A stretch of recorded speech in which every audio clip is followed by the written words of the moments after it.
Go. Today we're just going to talk briefly about his experiences at the court and how we were able to help him. Now, in case we didn't actually have to... You're not allowed to say... Are you allowed to? There's lots to say. Okay, yeah. Okay, no, go back, rewind. Yeah. Okay, go. Anyway, I'm just going to talk with today and just about his experiences. Hang on. Go. Anyway, today we're talking with Jack. We're just going to go briefly over how we were able to help him with his court case. In Jack's case, we didn't have to actually, fully push the perspective of the embassy. We were able to easily deconstruct the police's case just on normal law, because it was pretty useless then. To be honest, they were pretty underhanded, and it was easy to expose. So anyway, basically, in the beginning, what happened was when we first ran into Jack, he was having a bit of trouble, and it was just a weird matter. And what happened was, basically, Jack had a bit of trouble in his town with the local law enforcement bureau. They were upset at him for growing rongoa. So he called us, and in the beginning, Jack was pretty distraught. Okay, so show us your foot, Jack, so we know that you're there. Yeah. So what happened? So they busted me, Yeah. and then they basically, the corruption of it, they tried to set me up with growing and then also supply as well. Planted money in my house that wasn't actually mine, and just the whole way they went about the search warrant and everything about the case was all corrupted, basically. You were pretty freaked out about it in the beginning, because you'd been to see a lawyer, and the lawyer's only recommendation was to plead guilty. Plead guilty straight away and throw yourself on the mercy of the court. Yeah, they said it worked on a point system, and if I plead guilty early, that'll look better. And then I went that way with the lawyer, got to sentencing, and they were going to fucking throw the book at me. Yeah. So it didn't go the way that the lawyer said. No. There was no points. He was just looking at jail. Here's the other thing. Okay, so Jack had told the lawyer about the money. Yeah. So do you want to explain what happened? So I said to the lawyer that it wasn't actually in fact my money. And That was found. That was found. He offered you to get it back too. And the lawyer asked me, well, we'll push for it and we'll get your money back to you.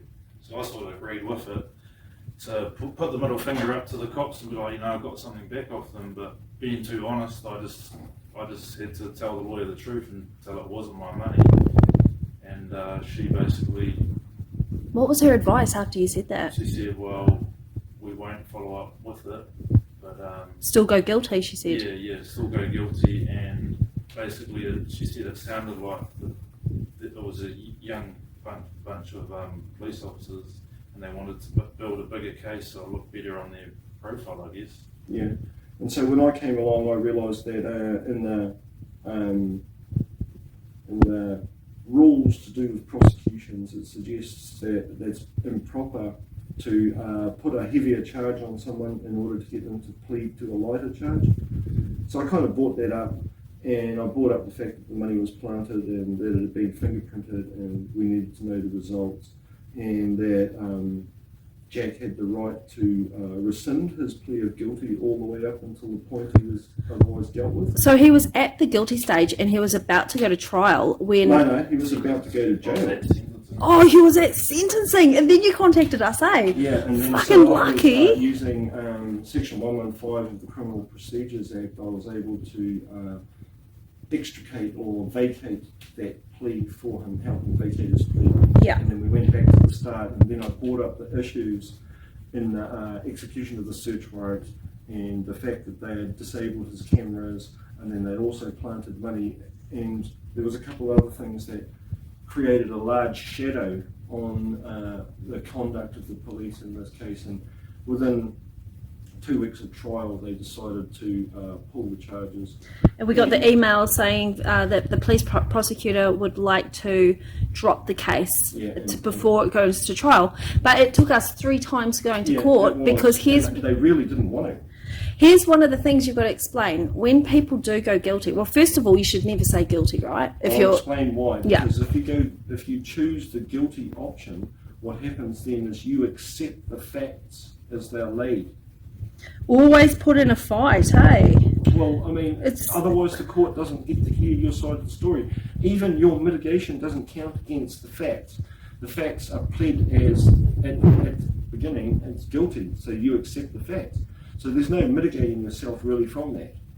So if you what they do, that's how you can tell it's a corrupt system, because the truth is that you should get in just as much trouble for pleading guilty when you're not guilty as you should for pleading not guilty when you are guilty. Now, why do the lawyers always say, we have customers say, oh, the lawyer said go guilty, and they still charge them 30,000. It's a cash thing, okay? So, bang, guilty plea, they've done their thing, all they do is put in mitigation, which they put no work in, character reference, You know, there's no work, no meat in the trial. There's nothing like how we did it and we pulled the thing. But it gives some advice about what legislation to look at. Okay, you always look at any legislation. If you're MPI thing, you look at the Wildlife Act, Fishing Act, all those sorts of things. And in there, you've got... What about weed? The most customers are weed people, right? Listen, the problem is that with the weed thing, you've been fooled in the first place.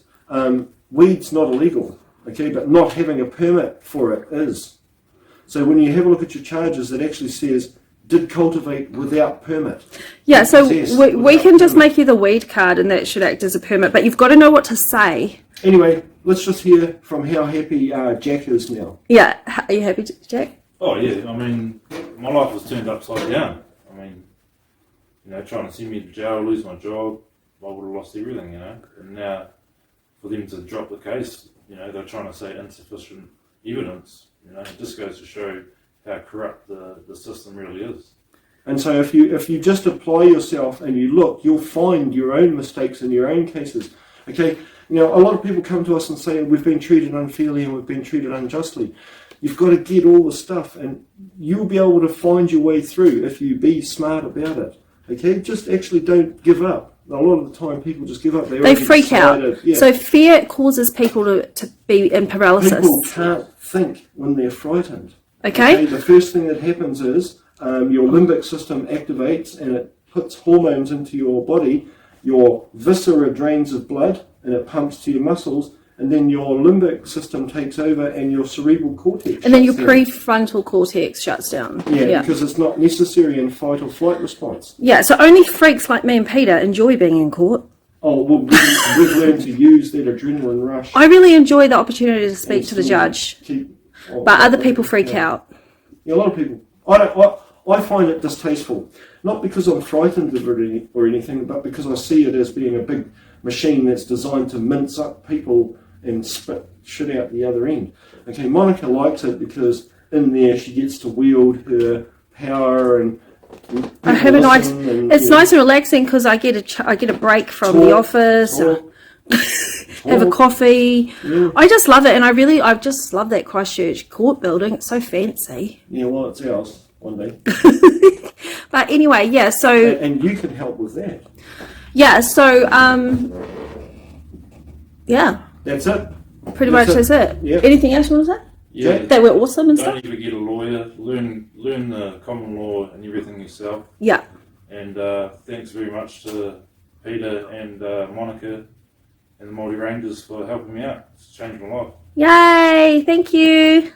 Bye. I just think people will just be fascinated about how far down the rabbit hole I actually was, right at sentencing, being sentenced, and then telling them that I wasn't going to take it, and I want to fire my lawyer and vacate my plea because this is absolute bullshit.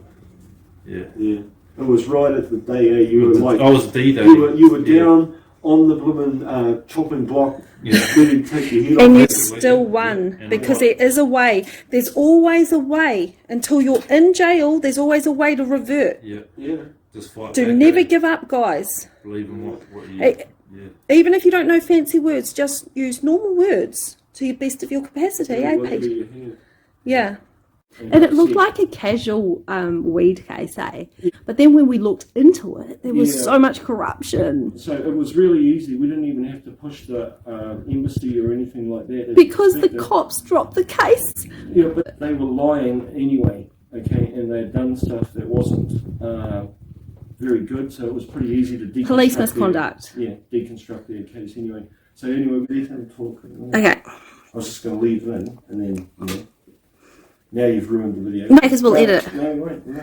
Just Pete. Anyway. It's good because I don't need to say too much. Yeah, so basically he was pretty upset and disturbed in the beginning, which is where I was getting to.